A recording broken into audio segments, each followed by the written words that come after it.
Hello. हाँ दोस्तों, आप सभी का आपकी अपने इस यूट्यूब चैनल पर बहुत बहुत स्वागत है। सीखने सिखाने की जो प्रक्रिया है उस प्रक्रिया में एक नियमित के तौर पर मैं विनोद सरवा आपके समक्ष फिर से पेश हूँ। हम कक्षा 12 की हिंदी अनिवार्य के पाठ्य पुस्तक आरोह है भाग 2 के दूसरे पाठ पतंग नाम की कविता पर और आपके बात करने के लिए आपके सामने यहाँ हाजिर हैं। देखिएगा दोस्तों, इस कविता पर हम पूर्व में 4 वीडियो जारी कर चुके हैं। आलोक धनवा इनके रचयिता हैं, उनका कवि परिचय था और जीवन परिचय था। उसके बाद पूरी कविता की व्याख्या थी और उसके बाद पाठ्य पुस्तक के प्रश्नोत्तर थे और पाठ्य पुस्तक के प्रश्नोत्तरों पर 2 खंड 2 भाग जारी कर दिए, 2 वीडियो छोटे छोटे 6-6 7-7 मिनट के। अब ये तीसरी कक्षा उस पर हम लेने जा रहे हैं, तो इसी में अब हम बात करते हैं। अब आगे देखिएगा क्या होगा। इन प्रश्नों के वाले वीडियो देखने से पहले आप इस कविता की व्याख्या का जो वीडियो है वो देखना सुनिश्चित करें। पहले वह देखना इसलिए जरूरी है कि जब तक हम उस कविता के मूल भाव तक नहीं पहुंच पाएंगे हम इसके प्रश्नों का उचित और माकूल जवाब नहीं दे पाएंगे। यदि हमें समुचित, माकूल, वाजिब, सही जवाब इसका प्रस्तुत करना है परीक्षक के समक्ष, अपने आप को आप जवाब प्रस्तुत नहीं करते। 12वीं क्लास के बच्चों को संबोधित करते हुए मैं ये बात अपनी रख रहा हूं कि हम परीक्षा में जो सवाल पूछे जाते हैं उसके रूप में हम जो उत्तर देते हैं वहां वो है उत्तर नहीं है, वह हमारा व्यक्तित्व है। हम अपनी व्यक्तित्व को वहां प्रस्तुत कर रहे हैं, तो उस व्यक्तित्व के प्रस्तुतिकरण के लिए जरूरी है कि हम उस कविता के मूल भाव उसकी व्याख्या तक जाएं। उसके बाद जवाब देना कितना आसान, कितना सरल, कितना प्रासंगिक हो जाता है देखेंगे। और लास्ट में इसी वीडियो में ये जो 2 प्रश्न लिखे हुए उनकी डायरी की जो फोटो है वो अंत में यहाँ चस्पा कर दी जाएगी। आप वहां से स्क्रीनशॉट लेकर इसे उतार सकते हैं अपने उत्तर पुस्तिका में, ताकि जब कभी आप अपने विद्यालय जाएं आपके शिक्षक महोदय आपको बताएं वो इनमें और ऐड करते चले, जोड़ते चले और आपका काम बहुत आसान हो जाएगा। जो सीखने सिखाने की प्रक्रिया वो आपके लिए एक रुचिकर हो जाएगी, मजेदार हो जाएगी, आपको इंटरेस्ट उसमें आने लगेगा। क्यों? क्योंकि आपके शिक्षक महोदय जब आपको पढ़ा रहे होंगे क्लास में, कक्षा में, उस दरमियान जब वो बात बताएंगे, यदि आप ये जानते हैं, पूर्व में वीडियो देख रहे हैं, तो आपकी जो नॉलेज है वो वहां अपने आप ही बोलेगी। आप भले ही शिक्षक महोदय के सामने अपने आप को प्रस्तुत करें या न करें क्लास में, वो अलग बात है, लेकिन आपका कॉन्फिडेंस जो है कि अरे यार ये तो मुझे पता है, तो ये जो बात है कि ये मुझे पता है, ये मुझे आता है, इसमें ऐसा होगा, ये बहुत बड़ी बात होती है। ज्यादा वक्त जाया नहीं करते हुए आते हैं पहले प्रश्न पर। देखिए क्या कहता है कवि कि प्रश्न है पहला, पाठ्य पुस्तक का प्रश्न है, ये मैंने अपनी तरफ से नहीं बनाया, अपनी तरफ से बनाए वो लास्ट में आएंगे। प्रश्न है कि पतंगों के साथ साथ वे भी उड़ रहे हैं, वे कौन है? बच्चे। बच्चों का उड़ान के साथ क्या संबंध है? अब बच्चों का उड़ान के साथ क्या संबंध है, इस कविता से हमें जवाब देना है। एक बार कविता से इतर, कविता से अलग अब होकर हम बात करते हैं। एक सवाल है बहुत साधारण सा बच्चों के लिए, क्या आप ये मानते हैं कि इस उड़ान सिर्फ पंखों से या परों से ही हो सकती है? क्या सिर्फ पंख ही जरूरी हैं उड़ने के लिए? तो मुझे लगता है आपका जवाब नहीं में होगा। क्यों होगा? क्योंकि हौसलों से भी उड़ान होती है, कल्पना से भी उड़ान होती है। मनुष्य भी उड़ता है, आप और मैं खुद उड़ रहा हूं, आप उड़ रहे हैं, तो जब हम उड़ते हैं तो कल्पना से उड़ते हैं या हमारे हौसले, हमारा जज्बा, हमारा जोश, हमारा जुनून वो इस कदर बढ़ा हुआ है कि हम महसूस करते हैं कि हम उड़ रहे हैं। वो उड़ना, इस उड़ने से किसी, या हम बात करें पतंग जैसे, तो पतंग के पंख कहां होते हैं? फिर भी पतंग उड़ती है, पक्षी के जरूर पंख होते हैं, वो उड़ता है। अब देखिए बात यह है कि पतंग का उड़ान के साथ क्या संबंध है। अब हमने बात की कि हौसलों से उड़ते हैं, कल्पना से उड़ते हैं, तो बच्चे अपनी कल्पना शक्ति से उड़ते हैं। देखिए उत्तर में हमने क्या लिखा है कि हम जानते हैं कि बच्चों की प्रकृति सुकुमार होती है, वे कल्पनाशील होते हैं, वे अपनी कल्पना को ही असलियत समझने लगते हैं। जब पतंग आसमान में उड़ती है तो बच्चे उससे एकाकार हो जाते हैं, मतलब बच्चों को ऐसा लगता है कि जैसे मैं ही धागे के सहारे ऊपर उड़ रहा हूं। बच्चे उससे एकाकार हो जाते हैं। पतंग के साथ साथ उनका मन भी आसमान की ऊंचाइयां छूने लगता है, मापने लगता है। जैसे जैसे पतंग आसमान में, आकाश में हिलोरे लेती हैं, वैसे वैसे उनका मन भी आनंद विभोर होता चला जाता है। इस प्रकार बच्चे स्वयं को पतंग के साथ एक में कर लेते हैं। श्री गंगानगर के राजकीय कॉलेज से, सरकारी कॉलेज से हमारे एक विद्वजन साथी है सुभाष जी सिंगाटिया, उन्होंने फेसबुक पे आज अपनी एक कविता अपलोड की थी।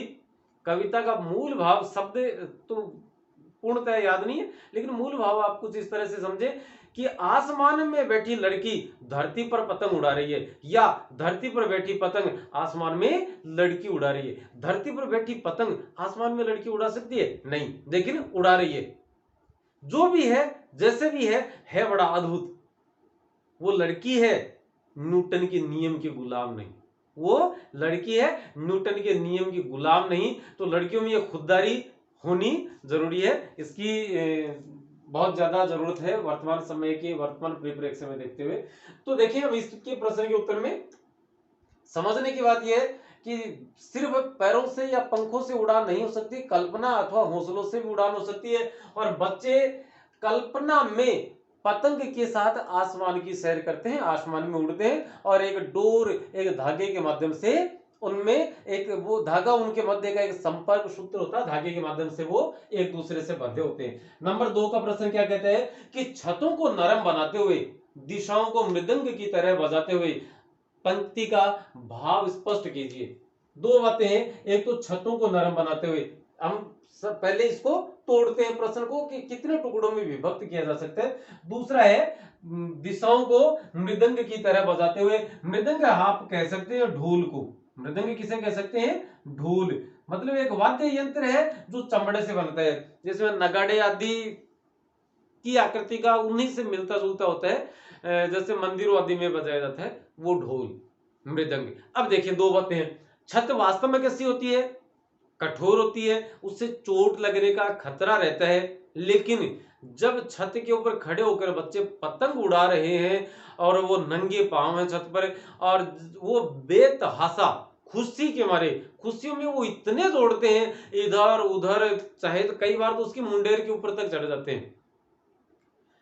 उस समय उन बच्चों की दौड़, उनकी क्रिया, उनकी प्रतिक्रियाओं को देखते हुए किसी भी हाल में इस बात का एहसास तक नहीं होता कि ये छत है वो कठोर होगी। ऐसा लगता है जैसे छत बहुत ही नरम है। इसी कारण बच्चों के पांवों को चोट नहीं लग पा रही है। तो छत को कैसे बना दिया उन्होंने? नर्म बना दिया, कि छतों को नर्म बनाते हुए। दूसरा टुकड़ा क्या कहते हैं कि दिशाओं को मृदंग की तरह बजाते हुए। मृदंग कहते हैं ढोल को, एक वाद्य यंत्र है जो चमड़े से मढ़ा जाता है। अब देखिएगा बात, आजकल शादियां होती हैं, फिलहाल तो रोक सी लगी हुई है, जैसे 30 जून तक तो सरकार ने बैन कर रखा, सिर्फ 11 आदमियों की अनुमति है। इसके अलावा आप देखें, जब डीजे आदि बजते हैं, दूसरे गांव में भी यदि डीजे बज रहा है तो उसकी आवाज आप तक आती है। भले ही उसके पास खड़े लोगों को उसकी आवाज से कोई बेचैनी महसूस हो रही हो, लेकिन जब हम इतनी दूर से सुनते हैं तो हमें बड़ी सुहानी वो लगती है। अब देखिएगा एक बात, दूर बज रहे हैं, चारों तरफ से किसी भी दिशा में यदि बज रहे हैं तो आपको बड़े सुहावने लगते हैं। और वो अवसर कैसा है? खुशी का अवसर है। ये ढोल इत्यादि, नगाड़े इत्यादि खुशी के अवसर पर ही बजाए जाते हैं। अब देखेंगे क्या होता है कि दिशाओं को मृदंग की तरह, अब बच्चे कैसे बजाते हैं दिशाओं को? हुआ क्या, बच्चों ने पतंग उड़ाई, और पतंग जब उड़ाते हैं उनकी पतंग बहुत ऊंची चली जाती है, और वो कोई दूसरे बच्चे की पतंग को या तो काट देते हैं, या कोई दूसरा उनकी पतंग को काटने का प्रयत्न करता है। उस क्रिया प्रतिक्रिया में या उस स्थिति में कई बार उनका पतंग कटने से बच जाता है, तो उनकी खुशियां देखने लायक होती हैं। और उस समय वो सीटियां बजाते हैं, किलकारियां मारते हैं, उछलते कूदते हाय हुल्ला करते हैं। तो और ये माहौल किधर होता है? ये चारों तरफ हो जाता है। हर एक छत पर इस प्रकार का माहौल क्रिएट हो जाता है, इस प्रकार का एक परिवेश, एक वातावरण बन जाता है। तो ऐसा लगता है जिधर से भी आप सुनना चाहें उधर से आपको बच्चों की खुशियों की, बच्चों की किलकारियां, बच्चों की सीटियां, बच्चों की ये काटा, ये वो काटा, ये मारा, वो मारा की आवाज आप सुन सकते हैं। तो इसलिए चारों दिशाओं से वो सुनाई दे रही है, इसलिए कवि ने कल्पना की है कि वो चारों दिशाओं को मृदंग की तरह से बजा रहे हैं। अब आगे देखें कि दिशाओं को किसकी तरह से, मृदंग, ढोल की तरह से। यहां हमने जो उत्तर लिखा उस उत्तर पे जाते हैं अभी, कि बच्चे जब पतंग उड़ा रहे होते हैं तो वे अत्यंत रोमांचित हो जाते हैं, रोमांच से भर जाते हैं, उनके रोम रोम से रोम रोम खुश हो जाता है, पुलकित हो जाता है, प्रसन्न हो जाता है, प्रफुल्लित हो जाता है। वे छतों पर नंगे पांव दौड़ते हैं। छत कठोर होती है, क्योंकि ये इस पहले अंतरे का जवाब दे रहे हैं। छत कठोर होती है लेकिन उनकी दौड़ को देखकर लगता है जैसे छत एकदम नरम बन गई है और इसी कारण से उनके पैरों में चोटें नहीं लग रही है। क्यों? क्योंकि छत पे उनकी दौड़ इस प्रकार की है, वो इतने खुश हैं, इतने प्रसन्न हैं कि थोड़ी बहुत यदि दबाव चोट उनके पैरों में लगती है तो उसे महसूस ही नहीं करते। आगे कहते हैं कि इस साथ ही इसी रोमांच के चलते वे सीटियां बजाकर, किलकारियां मारकर और वातावरण को खुशनुमा बना देते हैं। वातावरण को कैसे कर देते हैं? खुशनुमा बना देते हैं या आनंदमय बना देते हैं। चारों तरफ बने इस माहौल एवं उससे उपजी या उससे निकली प्रसन्नता एवं क्रियाकलापों से ऐसा प्रतीत होता है जैसे चारों दिशाओं से मृदंग बज रहे हैं, जैसे उन्होंने दिशाओं को ही मृदंग के रूप में प्रयुक्त कर दिया है या दिशाओं को ही मृदंग के रूप में यहाँ पर हमारे सामने प्रस्तुत कर दिया है। आज की ये जो कक्षा है वो यहीं तक है। अब अनुमति दीजिए। अनुमति देने से पहले मैं साइड हो जाता हूं, आप एक बार इसका स्क्रीनशॉट ले लें ताकि लिखने में सहूलियत रहे। आप पॉज करके इसको और स्क्रीन पर किधर भी एक साइड में एक बार क्लिक करके, ताकि वो निशान बीच में से हट जाए और आप आराम से इसे अपने उत्तर पुस्तिका में लिख सकते हैं। हैंडराइटिंग का विशेष ध्यान रखें, क्योंकि जो हमारी हस्तलिपि है वही हमारा आईना होती है। हम शिक्षक हमें देखता है किसके माध्यम से? उस हैंडराइटिंग के माध्यम से। तो आपका परीक्षक अथवा आपका शिक्षक आपको आपके प्रति कोई दुर्भावना या पूरी हीन भावना मन में न लेके, इसलिए आप अपना आईना हमेशा साफ स्वच्छ रखें। तो मैं साइड हो रहा हूं, आप इसका स्क्रीनशॉट ले सकते हैं। और अभी इस कक्षा में इतना ही। अब आप अनुमति देवें। नमस्ते, शुक्रिया, धन्यवाद।